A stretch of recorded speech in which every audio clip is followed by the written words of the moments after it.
Previously. During summer vacation, 3 college students took a resort job at a small seaside inn, hoping for money, fun, and new experiences. At first, everything seemed normal. They worked alongside the innkeeper, her husband, and a young local woman named Misaki. But one day, they noticed the innkeeper carrying a tray of food upstairs, to a floor that was supposedly never used. Curiosity got the better of them. What they found on the second floor led to a terrifying experience.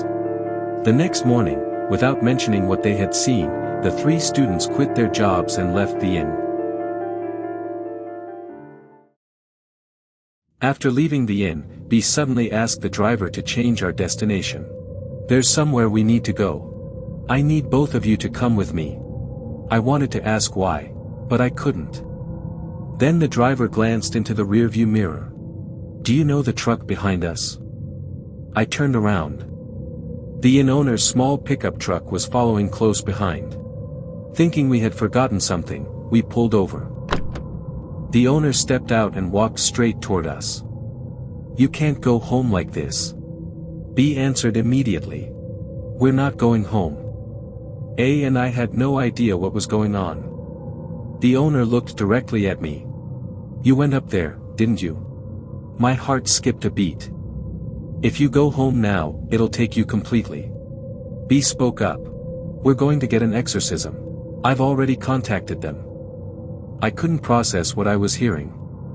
Then the owner turned to B. "Can you see it?" B stayed silent.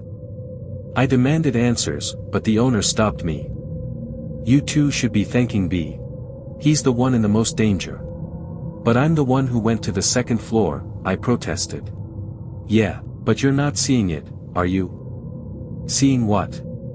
"Don't know. All I know is, it's completely black." Then he added. "Even an exorcism might not work. Something like this happened before." B looked up at him. "We won't know unless we try, right?" The owner hesitated. "And if it doesn't work?" B had no answer. Then the owner quietly said. "Once you start seeing it, things move fast." The moment he said those words, B collapsed. He broke down in tears. A and I could do nothing but stand there. The owner turned to the taxi driver. "Sorry, but could you let these kids off here?" Then he faced B once more. "There's someone who knows how all of this began. I've already spoken to them.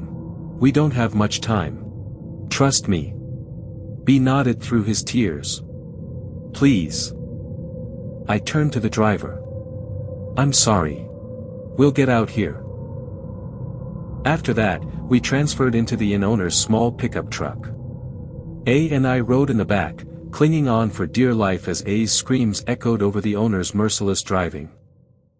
Eventually, we arrived at an old house with a stone staircase and a torii gate standing at its entrance.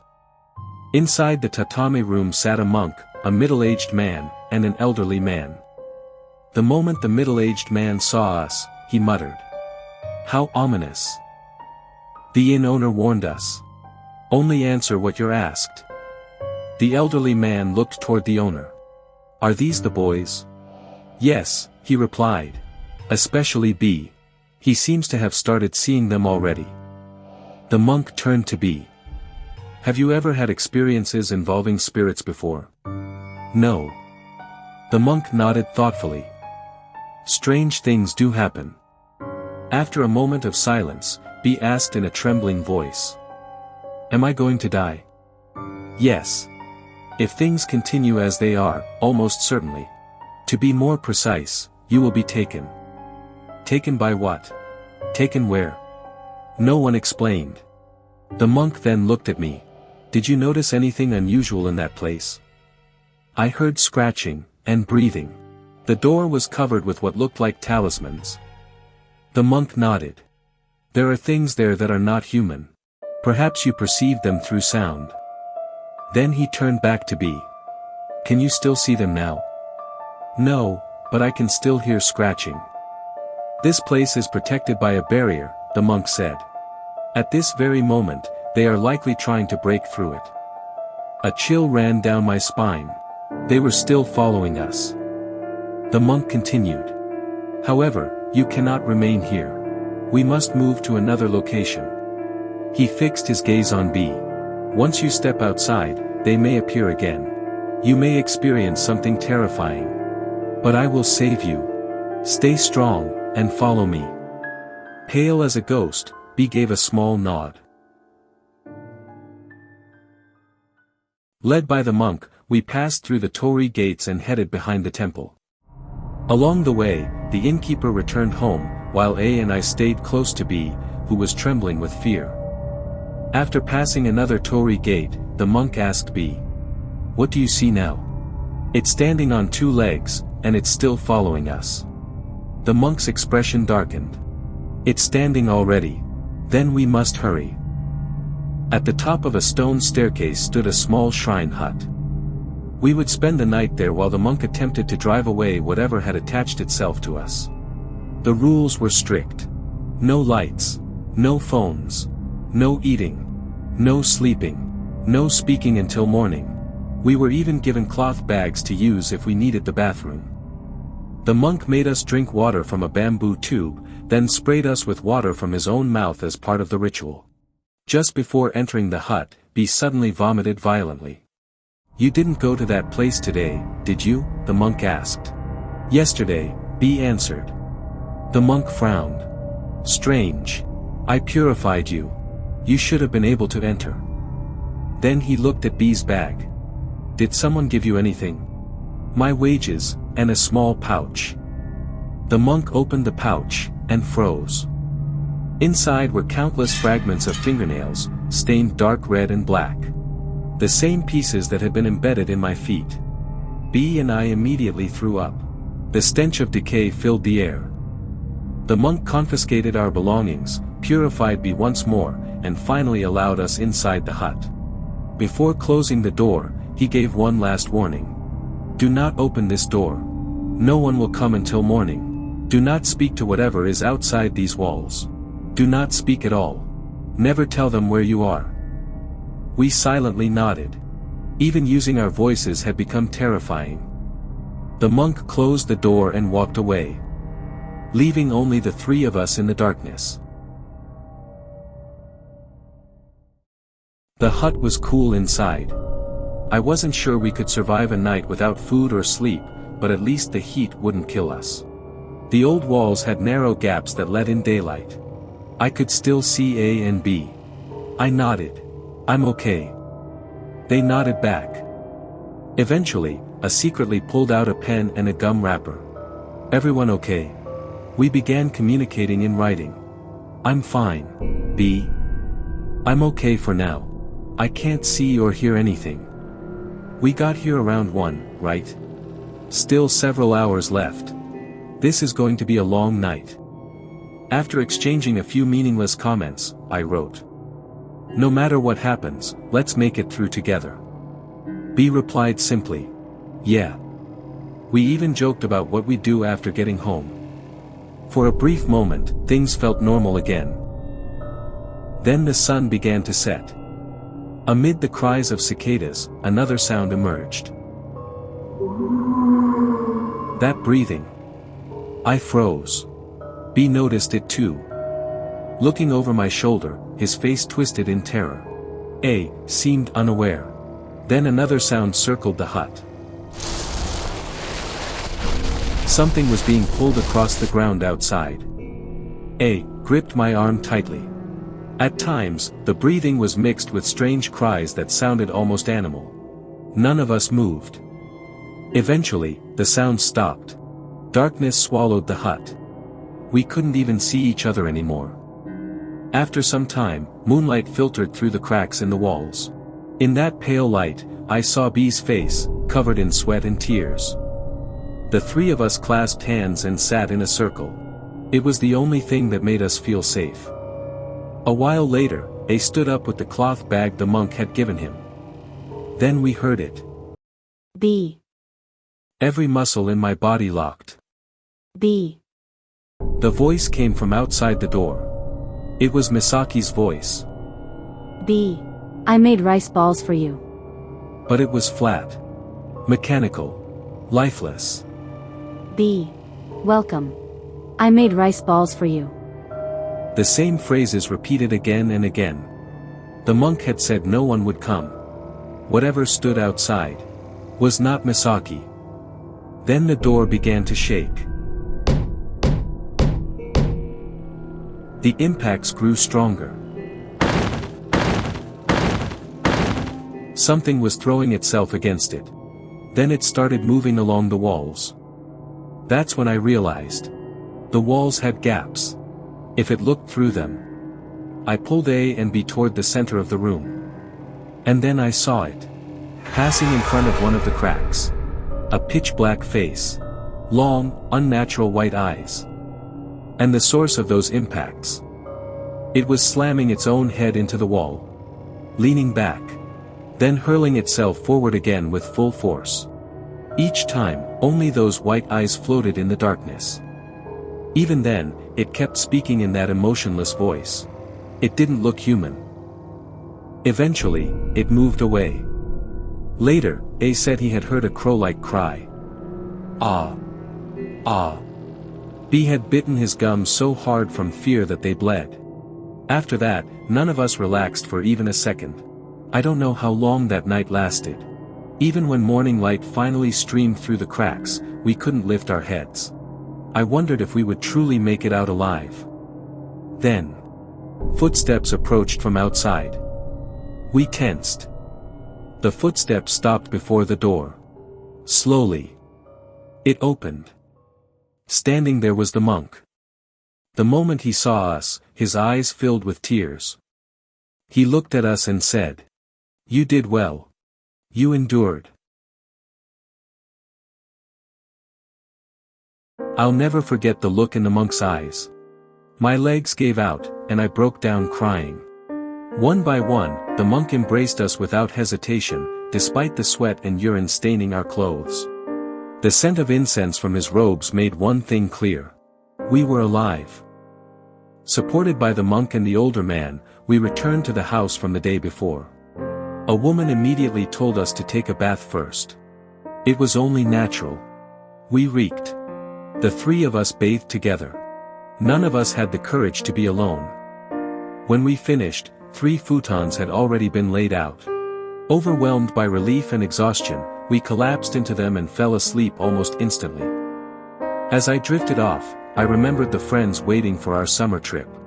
They had no idea we had nearly died. Or that the trip would never happen. Before leaving the hut that morning, I had asked B. "You can't see them anymore, right?" B answered without hesitation. "No. I can't see them anymore. We made it. Thank you." Hearing that, I decided never to mention that B had wet himself. We had survived. That alone should have been enough. But after we woke up, the monk told us the truth. What B had seen. What I had heard. What A had sensed. And once we learned it all, we decided to run again. When I opened my eyes, the monk spoke softly. "Can you get up?" After waking the still half-asleep A, the 3 of us sat formally before him. "You all endured remarkably well last night. The cleansing was successful." He wore a gentle smile. There were countless questions we wanted to ask. Yet none of us could speak. Perhaps sensing that, the monk said, "I will explain everything. But first, there is something I want to show you." We followed him back to the temple. B kept glancing around nervously.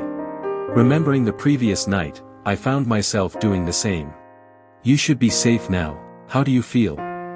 "I don't see anything," B replied. "I'm fine too," I said. The monk smiled faintly. He led us to a room deep within the main hall and asked us to wait. B couldn't sit still, his legs shaking constantly. After a while, the monk returned carrying a small wooden box. "This is where it all began," he said. Inside, wrapped carefully in cotton, was a small black object. I stared at it. It looked familiar. Then I remembered. When I was a child, my mother had shown me a similar box. "This is your umbilical cord," she had said. "Proof that you and I were once connected." The object before us was exactly that. "This is an umbilical cord," the monk said. A admitted he had never seen one before. B and I had. Many families preserve these as treasured keepsakes, the monk continued. This one, too, was deeply cherished. Then his expression grew serious. Long ago, people believed many things about umbilical cords. Today, most would dismiss them as superstition. But in those days, such beliefs were taken very seriously. With that, the monk began telling us an old legend surrounding the umbilical cord. There is an old belief that an umbilical cord protects a child, the monk began. In this region, mothers would give their children their preserved umbilical cords before they went out to sea. He continued. So that if they were ever lost, they could find their way back to their mothers. But no child had ever returned. Until one day, a mother claimed, "My child has come home." Her son had disappeared at sea 3 years earlier. Soon, other mothers began saying the same thing. When the villagers went to see for themselves, they found the mothers living happily with their returned children. But they were no longer human. Their bodies were swollen and bluish-black. Cloudy white eyes stared from beneath bloated eyelids. Foam dripped from their mouths as they let out animal-like cries. And yet, the mothers gently stroked their heads with affection. Terrified, the villagers sought help from the temple's head priest. That priest was my ancestor, the monk said. He brought the mothers back to the temple and confined them inside the hut. But the children followed. The priests surrounded the hut and chanted sutras without pause, trying to drown out the mothers' voices so they would not reach whatever waited outside. Then the creatures began to change. At first, they walked like humans. Then they dropped onto all fours. Soon they crawled like spiders along the ground and walls. Eventually, they lost the use of their limbs altogether, writhing like giant larvae. And with the coming of dawn, they continued to shrink. Until only one thing remained. An umbilical cord. The three of us held our breath. "Don't tell me." The monk nodded quietly. "It was found in the hut this morning." B's voice trembled. "Why us?" "I don't know," the monk replied. "The temple records contain no other cases involving anyone besides the mothers themselves. And whatever ritual those mothers performed remains a mystery to this day." "Didn't anyone ask them?" The monk lowered his eyes. "We couldn't. The first mother had completely lost her sanity. The second was later found dead on the shore. Her body had been torn apart by something. And yet, there had been a smile on her face." The monk looked down before continuing. "According to my ancestors' writings." He paused. "The mother who was devoured by her child died wearing a perfect smile." None of us could find the words to respond. So we sat there in silence. And listened. According to the monk, when the deceased mother's house was demolished, notes documenting the growth of the returned child were discovered. The notes were also filled with the mother's thoughts and feelings. Comparing them with the temple records, the monk said, "It appears that the creature regressed as if its growth were unfolding in reverse." However, no one knew how the mothers had learned the ritual. Every recorded case had ended the same way: the mothers either died or lost their sanity. The mother involved in our case was the landlady of the inn. After losing her son at sea, she had built a hall on the second floor of the inn and performed the ritual there. The entity that should have attached itself to the mother had somehow attached itself to us instead. The difference was that she had never given her son's umbilical cord to him. And she had hired the three of us to work at her nearly abandoned inn. It is possible, the monk said, that she intended from the very beginning for the returned child to attach itself to you. The monk apologized, but B exploded with anger. So if her son came back, everyone else stopped mattering. The monk accepted B's outrage and led us to the landlady. In a separate building, she was convulsing across the tatami floor like a shrimp. It was obvious that she was no longer sane. "She has been like this since this morning," the monk said. A couldn't bear the sight and stepped outside. When we asked whether the exorcism had succeeded, the monk told us that ours had.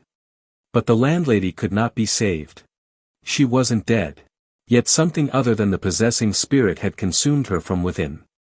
The ritual she had performed was different from the traditional rite practiced in this region to bring back a child. Overwhelmed by grief after losing her son, she had likely created her own version of it. As a result, what had been born was something entirely different. Among the many things we had seen in that hall, no one could say whether her son had truly been one of them. The grief of a mother who has lost her child is beyond measure, the monk said. And it is precisely because of that grief that some reach for forbidden things. Later, the innkeeper arrived and apologized through tears again and again. None of us knew what to say. Before leaving, we repeatedly asked the same question. Will anything else happen to us? You'll be fine, the monk assured us. But in the taxi to the station, the old man muttered. A child eating its own parent, sounds like something out of a spider's tail. Just don't ever try that ritual. That was when I realized something. The method of the ritual had been passed down in this region. If that was true, then the monk must have known it as well. Some part of the truth had been kept from us. When we arrived at the station, we left that place as though we were fleeing from it. Nothing has happened since then. I now live an ordinary life as a salaryman. That's why I'm able to tell this story. But one thing is certain. We're never going back there. Whenever the three of us get together, we always say those exact words. B is still afraid of spiders. As for me, I've never been comfortable with the dark again. Even so, we've continued to live normal lives. Sometime later, two friends heard this story and, out of curiosity, called the inn. A perfectly ordinary woman answered the phone. The sound of crows cawing in the background was really loud, they told me afterward. But I never had the courage to confirm it myself. What became of the landlady? I no longer wanted to know the rest of that story.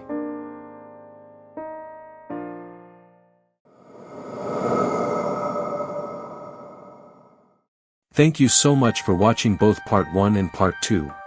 The original, Resort Baito, story from Japan's 2 channel is ridiculously long. Honestly, it feels long enough to make an entire Titanic-length movie. Seriously. Because of that, I had to cut a huge amount of material, so if some scenes felt a little abrupt, that's probably why. Even after reading the original myself, there were plenty of moments where I thought, wait, what exactly happened here? Or, that doesn't completely add up. But instead of trying to explain the supernatural itself, I want to talk about the character that fascinated me the most. Misaki. Most of the characters in this story have very clear roles. The 3 college students are the victims. The innkeeper is the one who causes everything. Her husband knows something is wrong but stays silent. The monk and the others are the ones who save them. But Misaki. She's different. She's simply a local girl working part-time at the inn alongside the protagonists. And yet, she's also the biggest mystery in the entire story.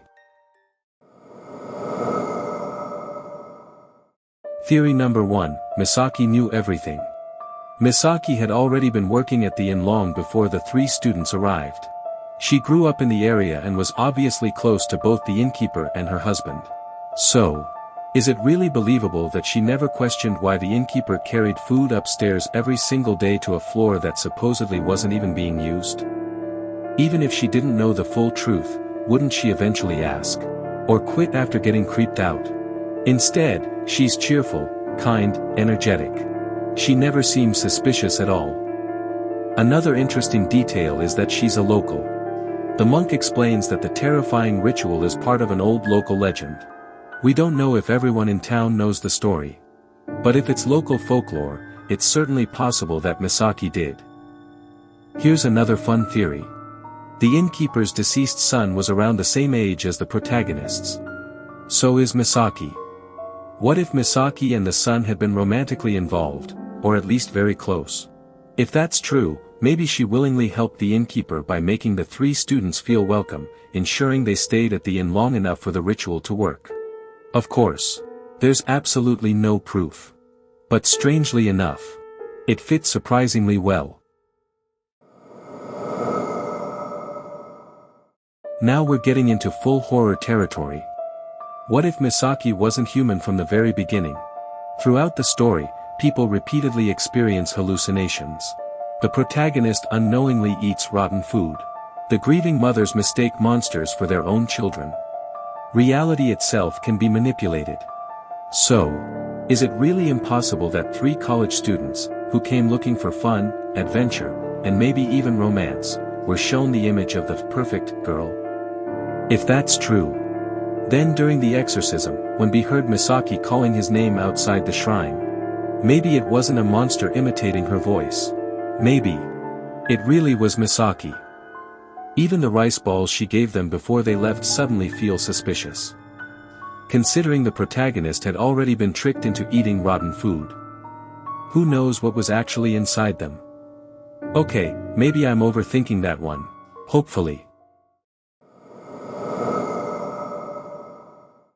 Theory number 3, Misaki was just a nice girl. After all that speculation, this is honestly the most reasonable explanation. And personally, it's the one I want to believe. The original story never reveals anything that directly connects Misaki to the mystery. She simply worries about the protagonists, makes rice balls for them, and says goodbye. That's all. Maybe she truly knew nothing. Maybe she knew everything. Or maybe she was never human at all. So, which theory do you believe? I'd love to hear your thoughts in the comments. Thanks again for watching, and I'll see you in the next video. If you enjoyed Japanese horror stories like this, consider subscribing. And if this story gave you chills, leave a like.